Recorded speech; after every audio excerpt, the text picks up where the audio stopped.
ശബ്ദം കേൾക്കുമ്പോൾ കാണാൻ കൊതി വരുന്ന. അതുകൊണ്ടാണ് നമ്മള് പ്രത്യേകിച്ച് വിവാഹം നിക്കാഹ് നടക്കുന്നതിന്റെ മുമ്പ് ഒരാളും ഭാര്യയും ഭർത്താവും ആകുന്നില്ല. നിക്കാഹിന്റെ മുമ്പ് നിശ്ചയം കഴിഞ്ഞിട്ടുള്ളൂ, ഭാര്യയും ഭർത്താവായോ ഇല്ല, അവർക്ക് വിടാൻ പറ്റുമോ? ഇല്ല. നിക്കാഹ് ചെയ്യാത്തവർക്ക് കാണാൻ പറ്റുമോ? കാണാൻ പറ്റൂല. വിവാഹത്തിന്റെ ആവശ്യത്തിന്റെ ഒരു ഖിത്ബത്തിന്റെ നോട്ടം നോക്കുകയല്ലാതെ നിരന്തരം ഫോൺ ചെയ്യുക. നമ്മൾ ഭാര്യയായിട്ടുണ്ടോ ഇല്ല, പിന്നെ എങ്ങനെ ഫോൺ ചെയ്യുന്നത്? അവൾക്ക് ഫോൺ അയച്ചു കൊടുത്തു, iPhone 6 എന്താ അയച്ചു കൊടുത്തിട്ട് എന്താ കാര്യം? ഹറാമല്ലേ അത്? നിക്കാഹിന്റെ മുമ്പ് സംസാരിക്കുന്ന സംസാരം ഹറാമാണ്.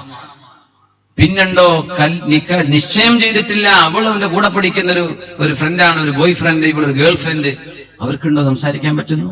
ഈ സംസാരം കാഴ്ചയിലേക്ക് എത്തിക്കും, കാഴ്ച അനുരാഗത്തിലേക്ക് എത്തിക്കും, അത് വ്യഭിചാരത്തിലേക്ക് എത്തിക്കും, അതിനപ്പുറത്തേക്ക്